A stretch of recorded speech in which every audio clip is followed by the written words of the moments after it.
G'day, you legends. Welcome to Mezs Motorsport Mondays. This time it's filmed on a Wednesday, hopefully uploaded tonight, otherwise it's going to be a Thursday. Just got to keep you guys on your toes and making sure you're not getting in too much of a routine, you know? Am I going to upload a podcast? Don't know. Is he going to ever do one of these again? I don't know. Let's just find out. So, yeah, ripper stuff. Let's get straight into it. Fuck yeah, Benny Jenkins. Number one, baby. Our boy Benny Jenks got in there at the LZ World Tour at New Zealand, at Taupo. Absolutely unreal to see. I've seen zero event coverage, so I assume they're going to be doing some sort of you subscribe, you pay some money, and you get to watch it type of scenario. But yeah, so stoked for Benny. That's a long time coming. He's had a bit of a, I wouldn't say rough trot, but it's just like he's been gunning there. He's there.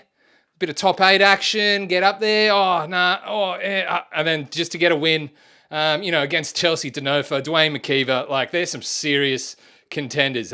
Yes, they're in borrowed cars, but yeah, fuck yeah, Benny Jenkins. So super stoked for him, and big props to Benny Jenks. On the LZ World Tour at New Zealand, I wasn't there. I got no fucking idea. Yeah, I'm not going to leave any feedback on that, but I have seen some comments around the traps, and yeah, it is what it is. The next stop on the drift news, Luke Fink, D1NZ Pro Champion. To be honest, ladies and gentlemen, like this was a bit of a gimme for me. Like when he got announced, he was going over, he's doing the whole season again. The dude is such a weapon behind the wheel. I don't know. It's expected that he's going to win the championship. Even in borrowed cars and piece of shit cars and cars that look like they don't perform exactly how they should. So yeah, no surprises there. I would say like some of the battles I caught, awesome.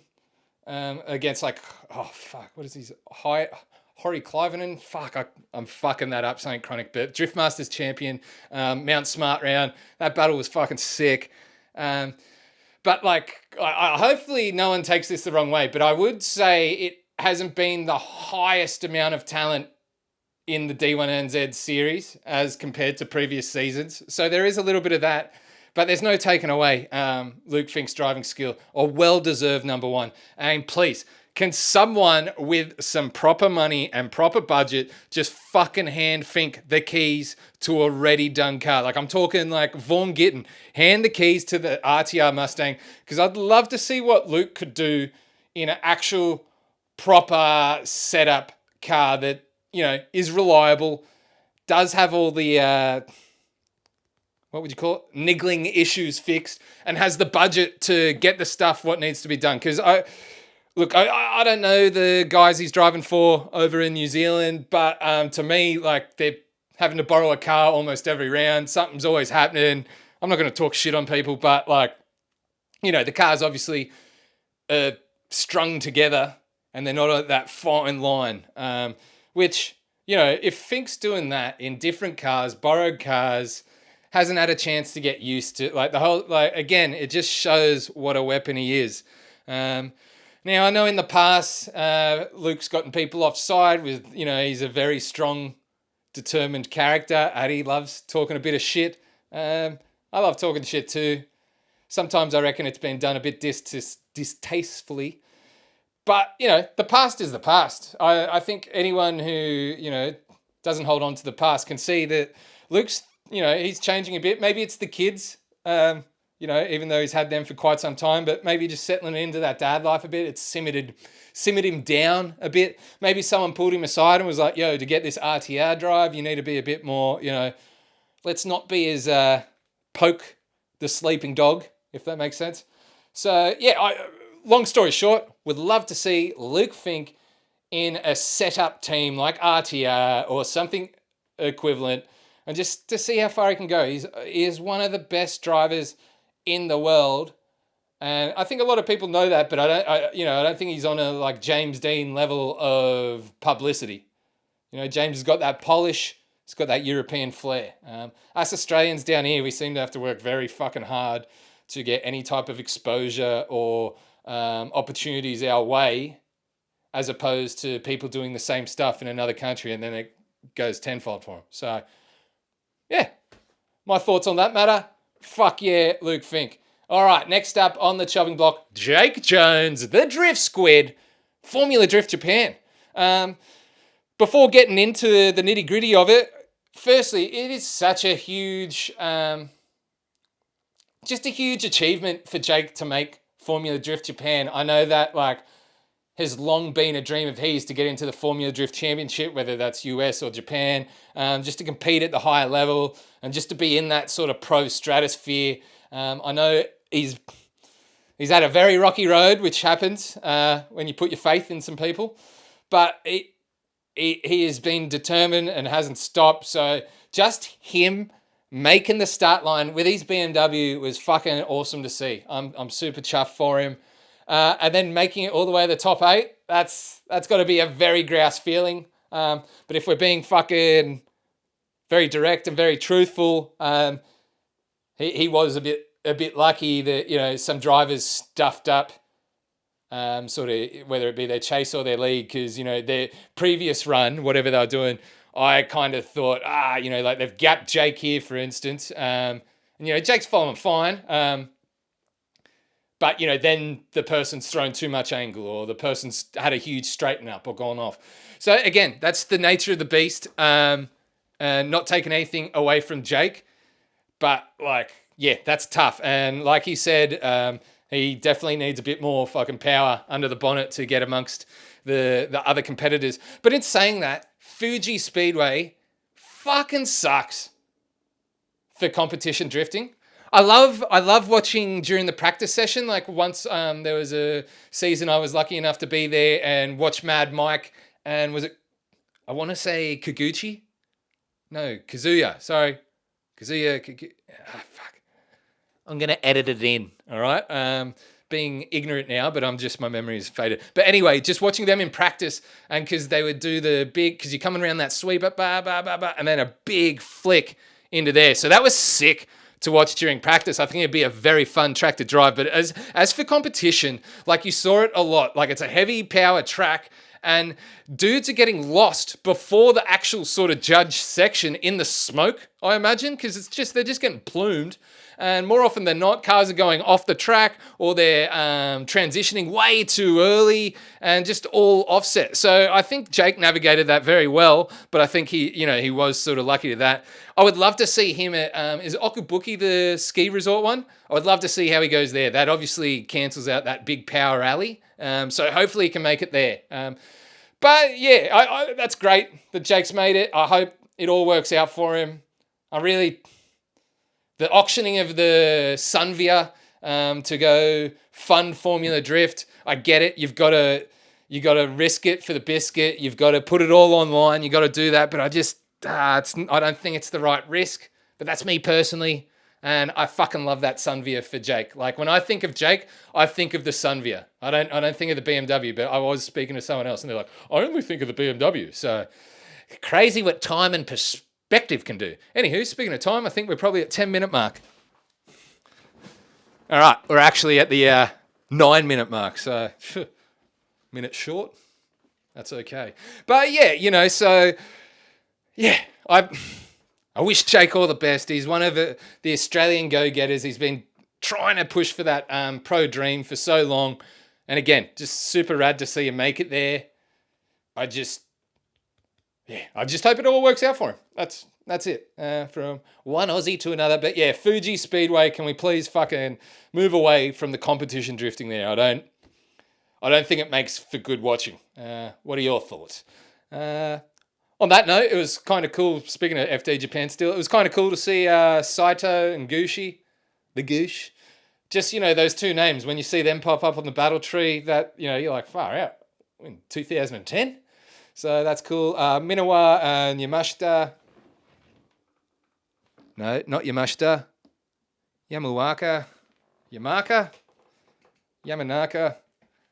Sam, you really need to do better handwriting. Their battle was pretty hot to trot, and yeah, it just kind of showed that next level within the competition. So yeah, Jake, someone sling him a casual 200 grand. Let the brother achieve his dream. Yeah.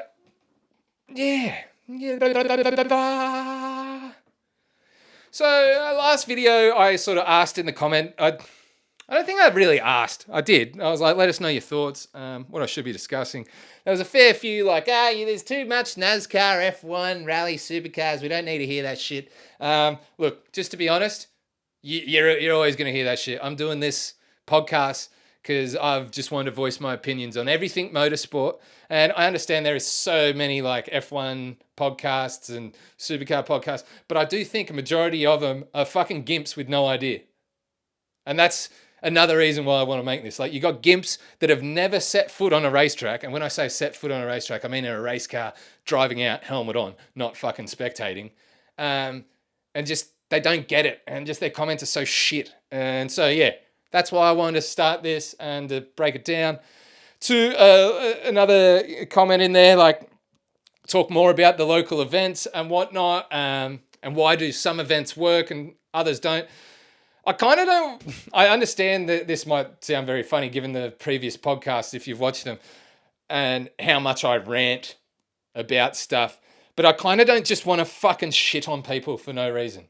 There's a reason why I haven't gone to certain events. There's a reason why I don't promote certain events that have come in. And the thing is, like, after being around for 15, 20 years in this game, in this life, in this scene, in this community, in this whatever the fuck you want to call it, you do get to see history repeat itself. And that is when,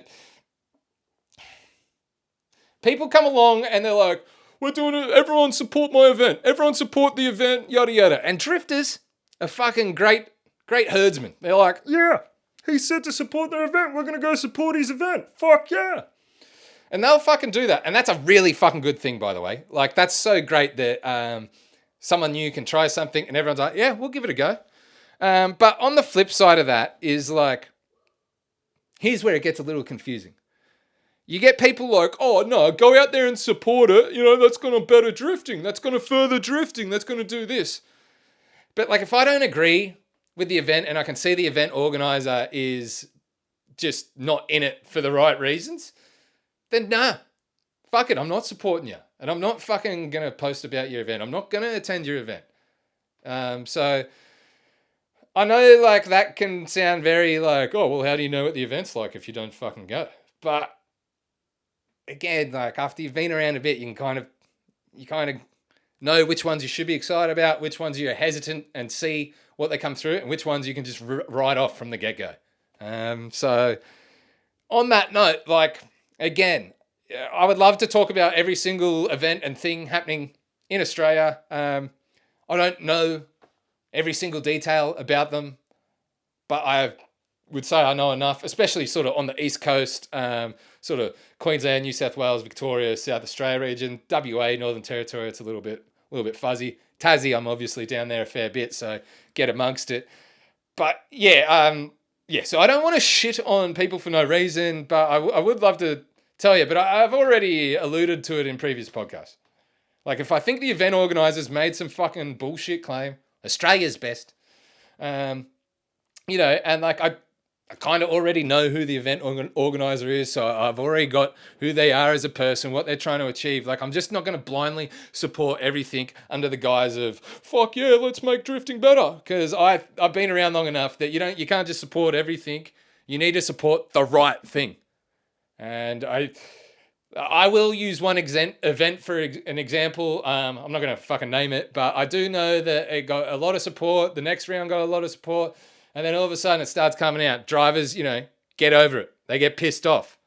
And that's the signs of a fucking event organizer in it for the wrong reasons. So, time always tells with everything. So time will reveal someone's true character. They can fucking act for 3 or 4 years, but on that 5th year, something's going to fucking give. They're going to get caught slipping up.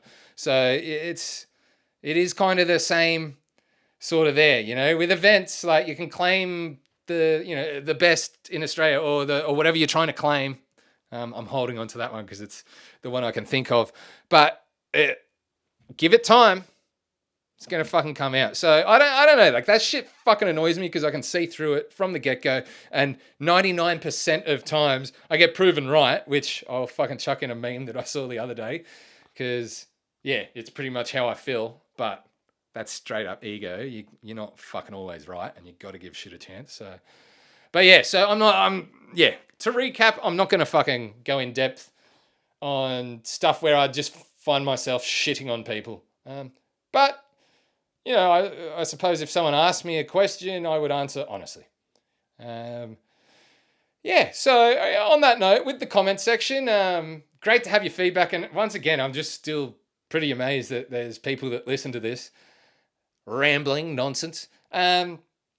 Jake Katz, my friend Jake Katz, he had a great suggestion. Why not do a live sort of interaction? People can comment with their questions or their thoughts, and we just sort of vibe and have a discussion. So I'd love to do that. That might even be our next sort of operation. But yeah, I would love to do that. I think that would be grouse and sick. But again, just appreciate it all the support, and we're gonna get more into it. We're slowly getting better. I think I'm slowly learning lessons. I mean, look, I wrote stuff down this time. I wrote it down. All right, let's check that 10 minutes, hey? See, you know, that was one of the things. Like, why events aren't successful. I could have a field day. So maybe I will. If you want to ask why, I could probably go into detail. But I do, again, don't want to shit on anyone. And I know that's fucking hardcore because I've been ranting and shitting on people left, right, and center. But I don't know. There's obviously a way to go about it. And yeah, that's that thing I wanted to talk about, which someone posted it up on Facebook, but it was Wojski's S14. Now, if you're like, who the fuck's Wojski? Again, I don't even know if I'm saying that right. But it was this unreal blue S14. And back in the day, like I'm talking 2009, 10, 11. This thing was fucking unreal. Actually, it was before, I want to say like 2010, 2009, because it was before Todd, I'm pretty sure. Which, by the way, Todd doesn't follow us on Instagram. What the fuck's going on there? That's rude as fuck, eh? Wojski's S14.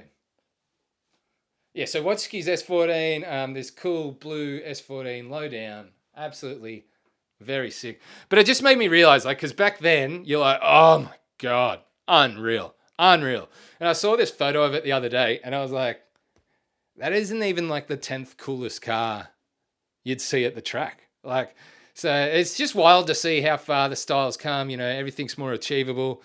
But yeah, I mean, we're like in this period now, and it's just overclocking. Everyone's just up in their builds, and there's this boom, boom, boom, boom. It's really cool. I don't think it's sustainable, but it is cool. Okay, let's get into some fucking motorsport. Oscar Piastri, baby! Fuck yeah. What a weapon. So, super cool to see him extend his championship lead. Just the wily fox. He's racing like a fucking veteran out there. The movie pulled on Max. Unreal. Proper stoked levels is high. I don't know. It's just like I've said every single other time I bring him up. You've seen this coming. If you've paid attention, you've watched, you've seen this coming. Apart from that, it was all pretty standard affair. Lando back in the sticks, doing it hard in the fucking dirty air. Yeah, unreal to see. But yeah, very cool. Nothing really to report there. It was pretty standard affair once the McLarens got out in front. Poor Jack Doohan. All the articles have come out that, they've moved him on. I haven't seen the official breaking on F1, but that sucks. What are we doing here? You know, I know what we're doing here. It's politics, money, marketing. Like, that's what we're doing. But in the whole world, what are we doing here? Poor young Jack Doohan can't get a fucking whole season. He wasn't even driving bad. Not bad at all. Out-qualified Gasly in the sprint there. The car's a piece of shit, obviously, because Gasly's not setting the world on fire. So, yeah, that sucks to see. But I think that's sort of some writing on the wall that we all already saw. Supercars this weekend, you've got the fucking Tasmania Supercar. So I love watching it at Simmons Plains there. It's just a bit of an old school track. Definitely old school vibes. Tight racing. Should be a good one.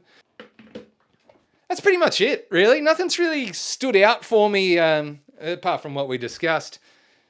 But on the general motorsport side, nothing. I mean, people are still pissing me off in the comments section. They've just got no fucking idea. But I'll just learn my lesson. Stop looking. I'll stop looking. But yeah, surely we can get some movement going. You know, like 'cause it's like at the skate park. The equivalent of someone dressed like a skater and telling everyone what to fucking do, but they're a poser. And then the person that's actually skating and doing all the gnarly stuff is getting ignored. That's what it's like in those comment sections. Like, someone says a dumb comment and then you see like 3,000 people like this. And you're just like, that's 3,000 fucking idiots in the world. But I suppose we need idiots to differentiate. It's yin and yang, black, white. You can't fucking have one without the other. You wouldn't know what positive is if there was negative. Yeah, you wouldn't know what negativity is if there wasn't positivity. So, yeah, it's just one of those ones. But what are we doing here? What a time to be alive. All right, let us know your thoughts again, especially on the interactive podcast. I think that'd be pretty swell. Bit of a lackluster one this week, but we got it out, and thanks for sticking around. Love many, trust few, pay your own canoe. 'Cause real bad boys move in silence.